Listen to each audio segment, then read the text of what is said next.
Have you ever just woken up and just felt like the day was already off to a bad start? Maybe you were really tired or sluggish, or pushed snooze a million times and felt like you just couldn't get going.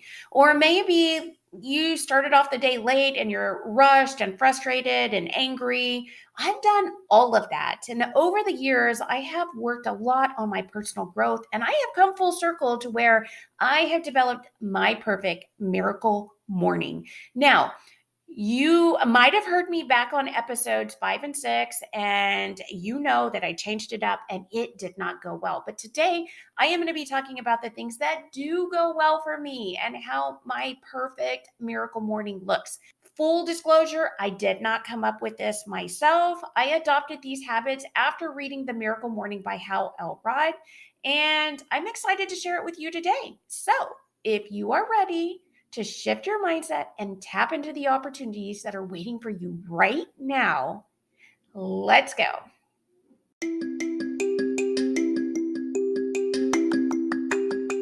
Welcome to the Creating Clarity podcast, where we talk all about clearing the fog, shifting our focus, and uncovering the opportunities that are hidden right in front of us. I'm your host, Dr. Liz Aguirre. Before I begin, I must emphasize that this work is separate from my professional medical work and does not represent medical advice or opinions of any specific organization.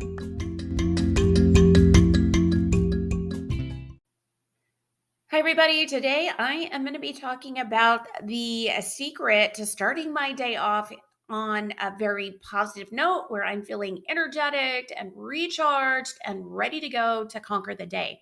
I'll be honest with you, I didn't come up with this myself, and it is no secret that I am one of those people who is constantly reading and listening and trying to find new things to help me grow.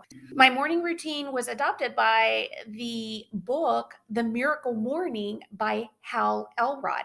Now, for those of you who don't know, Hal actually lives in my neck of the woods. He's in the Austin, Texas area.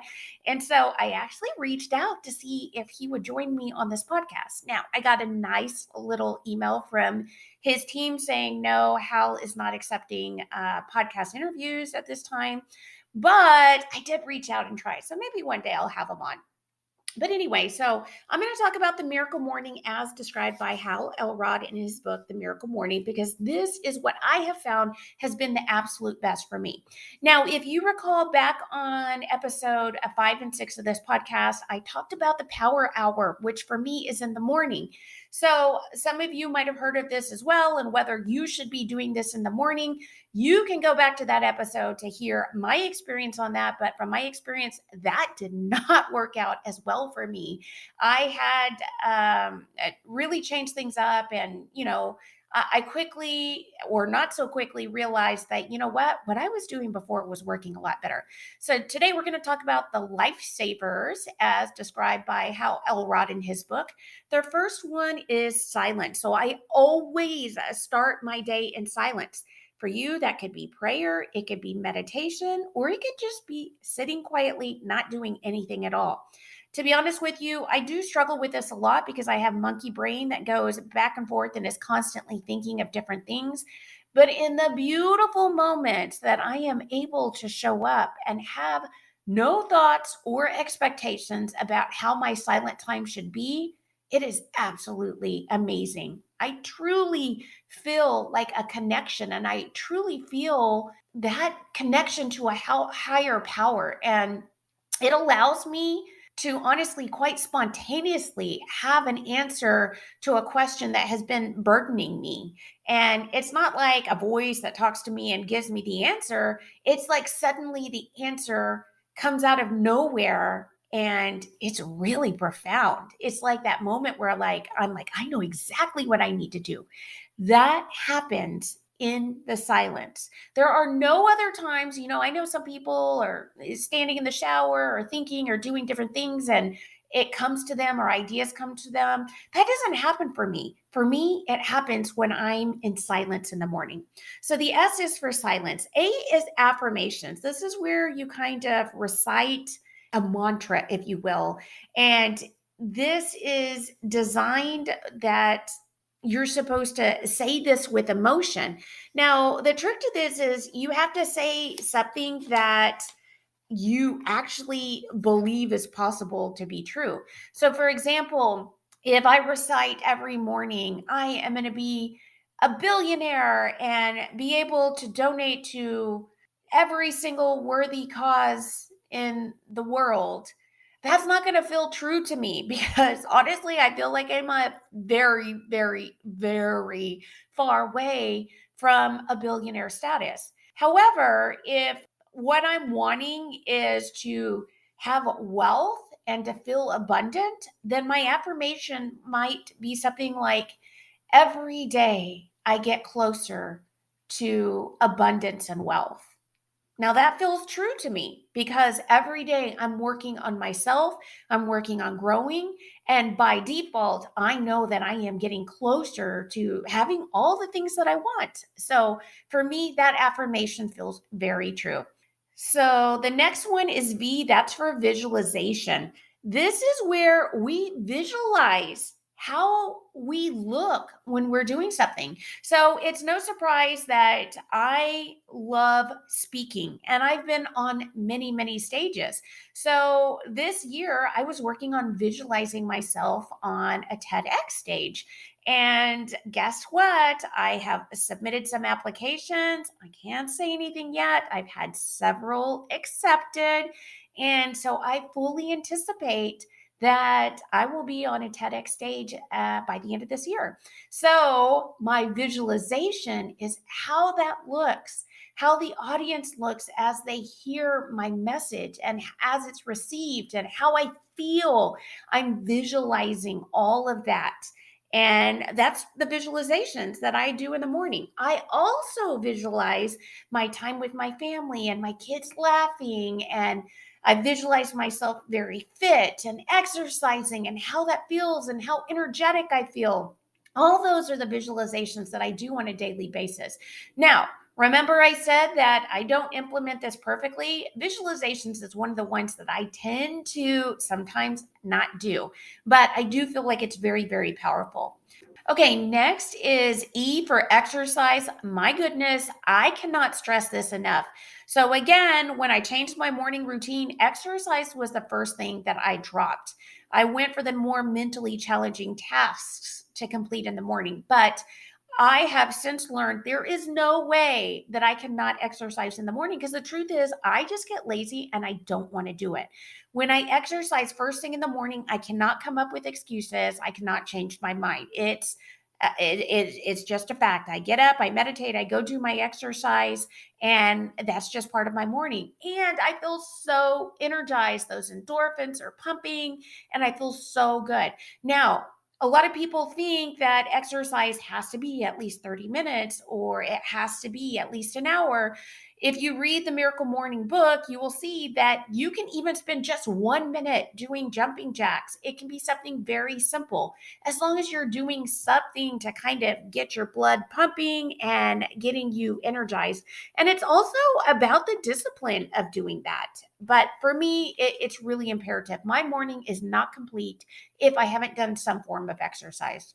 The R in Savers is for reading. Honestly, this is another one that sometimes gets sacrificed in the morning. I try to read at least for a couple of minutes. My goal is 10 minutes in the morning, but this is when I do my self improvement. I am constantly reading, trying to learn and grow. And so reading is really important to me.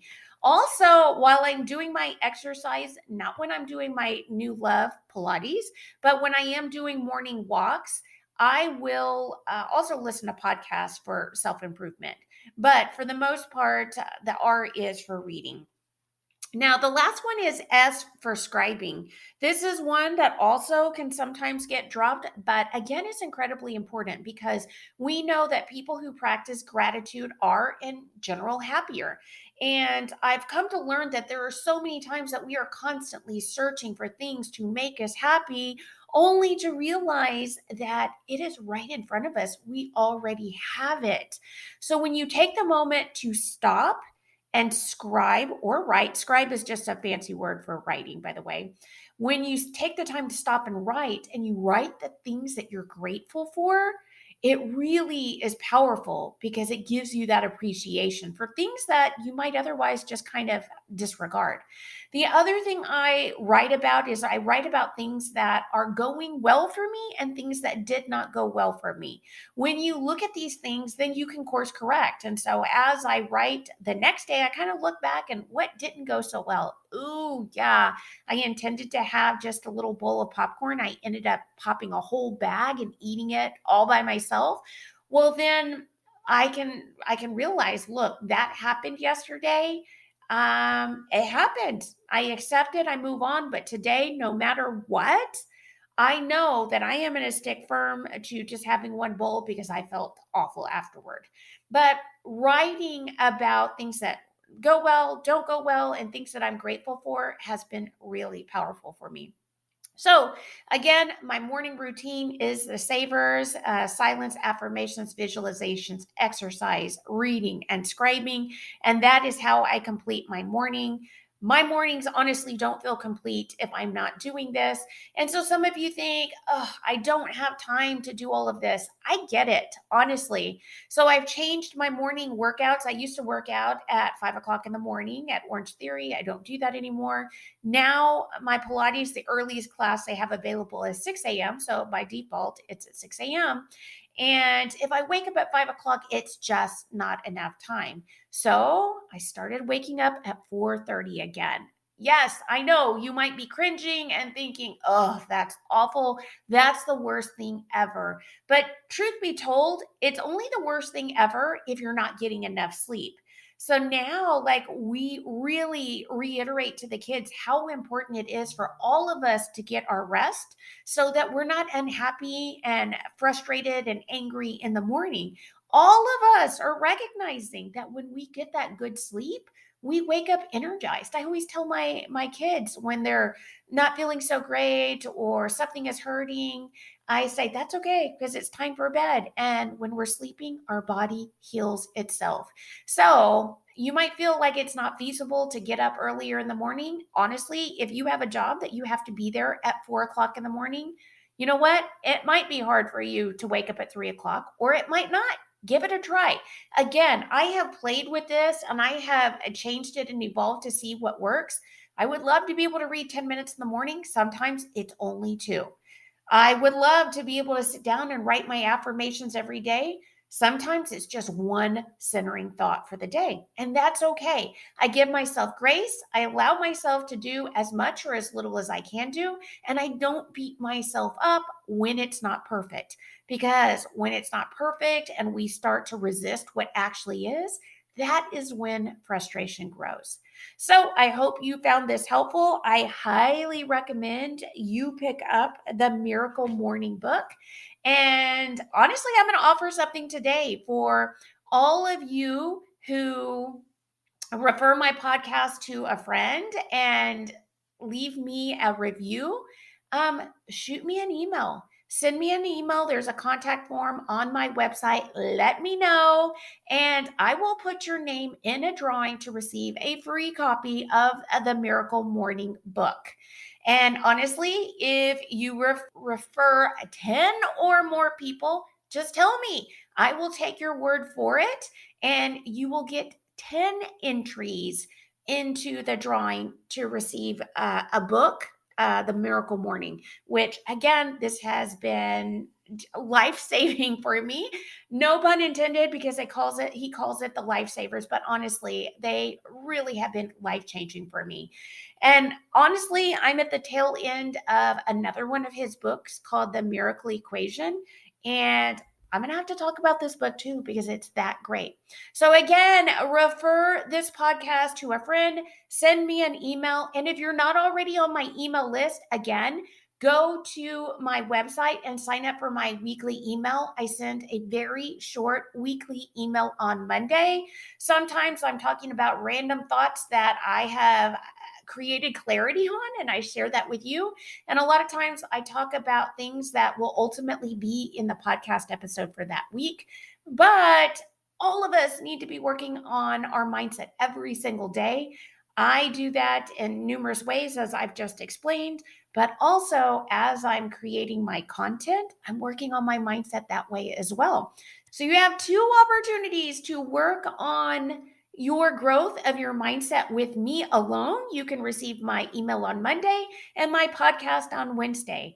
So, thank you so much for listening. And also, don't hesitate to email me questions or things you want to hear me talk about, because I'm growing, I'm evolving, and I am sharing all of that with you.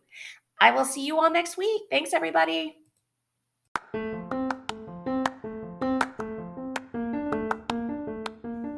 Thanks for listening.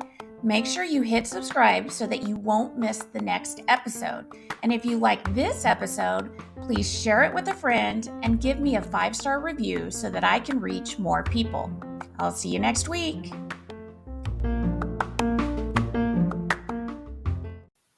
If you are hosting a conference, think about starting the event with a mindset talk. When you help the group collectively shift their mindset, the ideas will flow and new opportunities become much more clear. Visit my website, lizaguirremd.com, and fill out a contact form to learn how you can book me as a keynote speaker for your next event.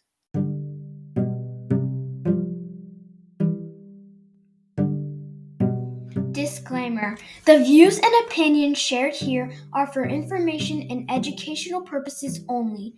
They do not serve as a medical or professional advice. They do not represent any academic, medical, or professional institution or organization. If you found this helpful, don't forget to leave a 5-star review. Thank you.